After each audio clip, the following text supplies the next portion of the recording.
안녕 가재들, 킴변이에요. 오늘은요 로스쿨을 준비하는 가재분들과 그다음에 로스쿨에 지금 재학 중인 가재분들께서 많이 질문을 주셨던 내용 중에 하나인데요. 짠! 오늘의 주제는 제가 로스쿨 때 공부했던 책들을 소개를 드리려고 해요. 거두절미하고 바로 들어가 봅시다. 짠!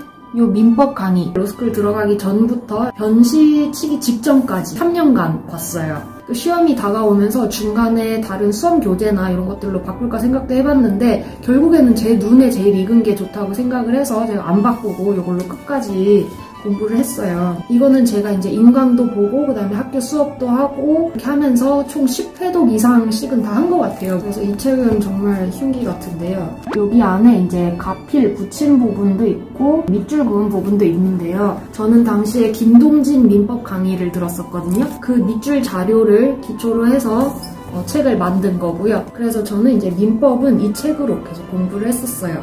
그리고 두 번째, 여기 민사소송법 책인데요. 박승수 강의랑 박승수 책으로 공부를 했었어요. 민사소송법 처음 공부할 때부터 해서 면시 칠 때까지 쭉 이 한 권으로 봤는데 그 이후에 이제 좀 바뀐 부분이라던가 또 추가된 부분이라던가 개정된 부분이라던가 이런 것들은 이 책에 이제 추가해 가면서 그런 식으로 공부를 했었어요. 근데 이 민사소송법 같은 경우에는 처음에 접근하기가 굉장히 어렵더라고요. 근데 좀 이해하기 쉽게 사례로 이해를 할 수 있게끔 잘 편조가 되어 있는 것 같고요. 그리고 다음으로는 형법, 로스쿨 신체기 형법 강의라는 이용배 저의 이 책으로 공부를 했는데요. 처음 공부하기 시작한 2015년판으로 되어 있는데요. 이후에 개정되거나 판례가 바뀐 부분이나 이런 것들은 이 책에다가 기본적으로 제가 더 추가해서 가필해놓고 이런 식으로 해서 이것도 변시 때까지 계속 봤었어요. 여기도 보시면 기본적으로 이렇게 밑줄이 있는데 이 밑줄은 인강에서 언급하는 부분들은 제가 모두 다가 쳐놓고 그 부분은 계속 반복을 했어요. 처음에 뭐가 중요하고 중요하지 않은지를 판단하는 게 정말 어렵잖아요. 그래서 이제 인강에 나오는 부분, 언급한 부분은 모두 제가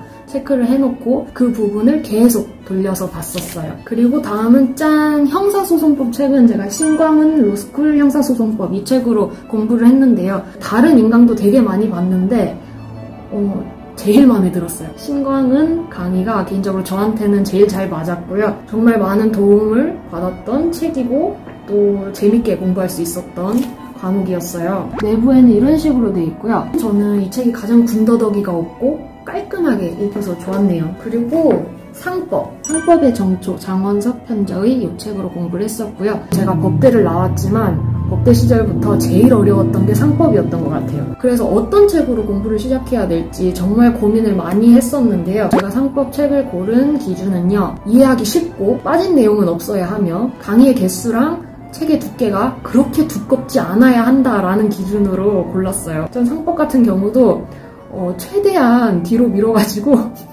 거의 3학년 올라갈 때쯤 이제 상법 공부를 시작을 했었거든요. 그래서 이 책은 기본적으로 상법의 개념을 좀 잡기에 아주 쉬웠다라고 제가 개인적으로 평가를 하는 책이고요. 그리고 헌법책은 아마 지금 집에 있는 것 같아요. 그건 나중에 집에서 보여드릴게요. 행정법은 저기 이거 행정법 엑기스 정선균 이 책과 이 강의로 공부를 했었고요. 행정법 같은 경우에도 이렇게 강의를 위주로 제가 이제 가필할 부분, 그 다음에 체크할 부분 체크를 해서 계속 반복을 했고요. 아까 그 상법도 상법이지만 이 공법 계열 같은 경우에는 굉장히 초반에 낯설었거든요.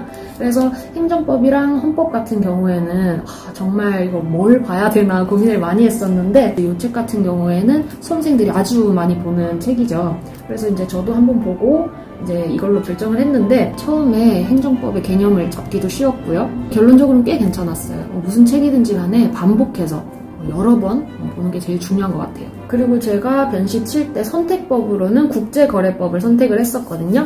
이 책. 근데 주로 이제 여기 쟁점 가필 조문집 이 책으로 주로 공부를 했고요. 이 저자분은요. 저희 로스쿨 학교 선배님이세요. 그래가지고 저희는 거의 이제 이 책으로 공부를 했는데요. 국제거래법이라는 과목도 굉장히 낯설잖아요. 좀 이해하기 쉽게 이렇게 조문 위주로 접근하기 쉽게 이렇게 딱 돼 있는 점이 굉장히 마음에 들었고요. 어떤 조문을 선택하는지가 아주 중요한 과목이기 때문에 조문 위주로 된 책에서 많이 도움을 받았어요. 짠! 이번에는 제가 봤던 문제집들이랑 이런 것들 보여드리려고 집으로 자리를 옮겼어요. 크게 이렇게 좀 나눠볼게요. 짠! 이 책은요, 제가 맨 처음에 민법 교과서를 봤을 때 같이 봤었던 책이에요. 객관식 중심으로 돼 있는데 민법 문제들이 보통 이런 식으로 나온다라는 거를 알 수 있었고요. 안에 내용은 이런 식으로 제가 있었는데 여기 저도 지금 본 지가 하도 오래돼가지고 빨간색 쳐놓은 것들은 아예 몰랐거나 중요한 거나, 파란색은 알지만 나중에 까먹을 수도 있을 것 같은 것들, 문맥상 반드시 알아야 되는 것들 쳐놨고, 이 줄 구분에 대해서는 제가 그 변호사 공부법에 자세히 설명을 드렸으니까 그 부분을 참고해 주시면 좋을 것 같아요. 그리고 제가 이 책을 다 떼고 나서는요, 봤던 거는 요거예요. 유니언 민사법 요 객관식 기출 문제집을 봤는데 무겁다. 빨간색, 파란색, 그리고 그 샤프 이렇게 크게 세 색깔로 구분을 해서 공부를 했었고, 제가 로 2때 기준으로 산 거라서 로 3때는 이거에 플러스해서 책이 더 나왔어요. 근데 이 책을 계속 반복해서 봤기 때문에 저는 이 책을 버리진 않고 이 책을 계속 반복하고, 그래서 그 이후에 나온 기출문제집 부분은 제가 새로 추가를 해서 이제 이 책을 플러스해서 그 책까지 계속 반복을 했어요. 그리고 이제 사례집인데, 사례집도 원래는 처음에 유니언을 봤었어요. 보다가 제가 이게 로 2때 말인가 로 3때인가 민사법 사례 연습 요 책 송영곤 요 책을 봤는데 굉장히 꼼꼼하게 나와 있어요. 보통 다른 사례책들 같은 경우에도 제가 꽤 많이 봤는데 큼직큼직한 목차가 나눠지잖아요. 근데 큼지막한 논리 구조를 이어주는 그 이음새의 논리가 되게 빈약했어요. 이것도 알고 이것도 알겠는데 이 사이에 넘어가는 구조에 대해서 알지 못하다 보니까 실제적으로 답안지 현출해내기가 굉장히 어려웠거든요. 근데 이 책은 요거에서 요거까지 넘어가는 그 이음새의 논리마저 다 담고 있어서 굉장히 민사법 체계를 이해하는 데 도움이 많이 됐고, 리걸 마인드를 형성하는 데 굉장히 도움이 많이 됐어요. 민사 기록으로는 제가 당시에 이 책을 참고를 했었어요. 일단 기록형 같은 경우에는 책을 보는 것도 중요하지만 실제적으로 많이 적어보는 게 중요한 것 같아요. 그래서 그 중에서 뭐가 부족한지 이제 이런 책들과 한번 비교를 해서 보고 이런 식으로 준비를 했었어요. 그리고 형사법 보면은 짠! 이것도 객관식 문제는 제가 유니언 이거를 많이 봤었어요. 이것도 전체적인 공부 방법은 비슷했던 것 같아요. 해독수를 늘릴 때는 이 줄 위주로 보게 됐고요. 그리고 형사법 사례집은 유니언을 기본적으로 봤었는데 공부하신 분들은 아실 거예요. 이게 수험 교재가 틀린 부분이 있어요. 수험 교재마다 똑같은 문제를 접근하는 방식이 다른 부분이 있고, 그래서 이게 공부하다가 뭐가 맞는 건지 잘 모르는 그런 경우도 있는데, 실제 시험 문제에서도 이걸 이렇게 보면은 제 책이 이거고, 이걸 저렇게 보면 또 제 책이 저거고, 좀 달라지는 경우가 생길 수 있어요. 이것도 정답이 될 수 있고 저것도 정답이 될 수 있는 상황이 정말 간혹 존재해요. 근데 그런 경우가 형사법에 의뢰에 좀 있었어요.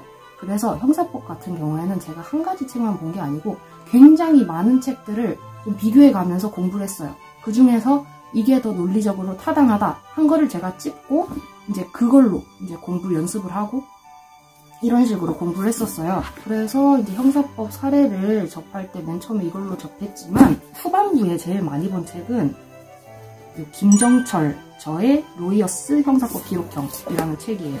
그래서 뭐 이런 식으로 이것도 정리를 해가면서 모르는 부분 체크하고 틀렸던 부분 확실히 체크해서 그렇게 넘어가는 방법으로 공부를 했었고요. 기록형이랑 사례는 이 책을 본다고 해결되는 게 아닌 것 같아요. 직접 적어보고 자기가 틀린 부분이 어떤 부분인지 이런 문제집들을 통해서 확인을 해보고, 그다음에 이런 문제집들은 논리를 어떻게 펼쳐나가는지 이런 걸 확인해보고, 그러니까 선후의 순서가 문제집으로 아주 기초적인 그런 부분에 대한 공부를 마쳤다면 바로 적어보고, 되든 안 되든 일단 바로 적어보고 그 다음에 그걸 첨삭하는 과정으로 공부하는 게 도움이 많이 됐던 것 같아요. 실제로 사례 문제랑 기록 문제랑 크게 다르진 않은데 공부하는 수험 기법적인 측면에서 조금 차이가 있다 뿐이지, 사례나 기록이나 매한가지이기 때문에 사례책이 기록에도 도움이 되고 기록책이 사례에도 도움이 되고 이런 식으로 공부를 했던 것 같고요. 이 책도 많이 참고를 했었어요. 그냥 학교에서 그 부교재로 선택을 해서 이걸 보게 됐던 건데요. 당시에 저희 학교에 이제 기록형 교수님께서 가르쳐 주셨던 그런 공부 방법들이 정말 도움이 많이 됐어요. 당시에 이제 학교 수행평가 중에 하나로 모범 답안이 있는데, 이거를 전부 이제 외워가지고 구슬로 다 외워서 줄줄줄줄줄줄 얘기하는 그런 시험을 친 적이 있어요. 그래서 아니 이게 가능하냐, 이걸 어떻게 하냐, 이게 뭐 모범 답안이 짧은 것도 아니고 이렇게 많은데 이걸 어떻게 하냐, 아주 이건 불가능하다 이러고 했는데 어쨌든 해야 되잖아요. 그래서 했는데 그걸 달달달달달 외우는 과정 속에서 정말 많은 도움을 받았던 게 있어요. 형사 기록형에서 제일 많이 나오는 문구 중에 하나가 뭐 증거 능력 없는 증거에서 내용 불인 취지로 증거 불응하므로 형사소송법 몇 조 몇 항에 의해서 뭐 증거 능력이 없습니다. 이런 것들이 팍팍팍팍 언제든지 적재적소에 쓰일 수 있도록 그렇게 훈련을 시켜주셨던 건데 정말 많은 도움이 됐어요. 그런 식으로 좀 많이 외우고 많이 익히고 그 문구를 박으려고 많이 노력을 했었죠. 그런 식으로 이제 공부를 하시면 많이 도움이 될 것 같아요. 그리고 공법도 요거 객관식은 유니언으로 준비를 했었고요. 이걸 이제 계속 기본서랑 함께 회독수를 늘려가는 방법으로 공부를 했었고, 제가 헌법 같은 경우에는 금동흠 저의 헌법 강의로 공부를 했었고요.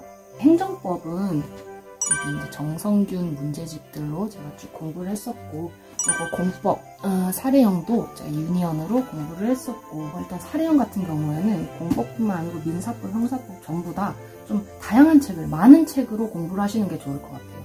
이게 한 가지 책만 보면은 분명히 틀린 부분이 있을 수도 있고, 좀 다른 책과 다른 내용들이 있을 수도 있어요. 그래서 이렇게 좀 다양한 책들을 통합적으로 보고 공부를 하시는 게 도움이 많이 되실 것 같아요. 우선은 제가 이렇게 보이는 거 위주로 소개를 드렸는데, 이것뿐만이 아니고 그 형제실 과목 있죠, 그 다음 민지실 과목, 그 다음 검찰 실무 과목, 이 과목들도 정말 도움이 많이 되고 그 책들도 좋아요. 지금도 필요한 부분이 있으면 한 번씩 찾아서 볼 정도로 정리가 깔끔하게 돼 있는데, 그런 것들도 공부를 하시는 게 좋고요. 객관식도 객관식이지만 사례랑 기록이 정말 중요하잖아요.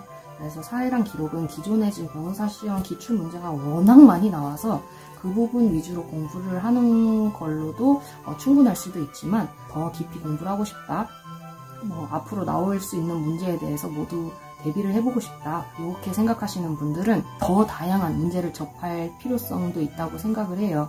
그리고 제가 그 검사를 준비하면서 정말 많은 형사 기록 문제를 봤었는데요. 그 법학도서관에 가면 사법연수원의 기록 문제집 들이 많이 있을 거예요. 그게 이제 사람들이 잘 안 찾아가는 코너 구석탱이에 있는데, 그 부분을 한번 찾아가서 그 문제도 보시고 한번 빌려서 한번 공부를 해보세요. 그것도 정말 도움을 많이 받았고요. 사례랑 기록은 정말 좀 검증된 문제를 많이 풀어보는 게 좋은 것 같아요. 그래서 기출문제집을 정말 많이 풀어보라는 것도 그 이유고요. 그리고 이제 우리 시험과는 다른 이제 여러 가지 또 많은 시험들이 있잖아요.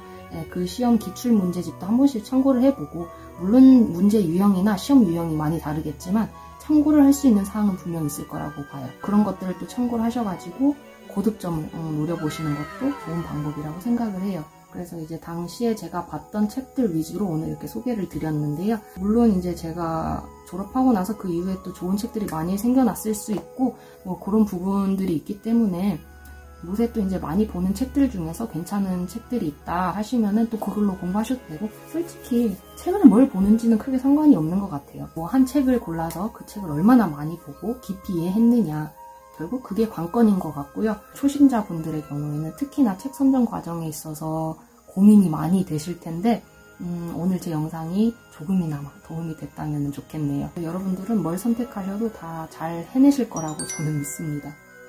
항상 힘내시고 좋은 결과 있으시길 바랄게요. 그럼 다음에 또 만나요. 안녕.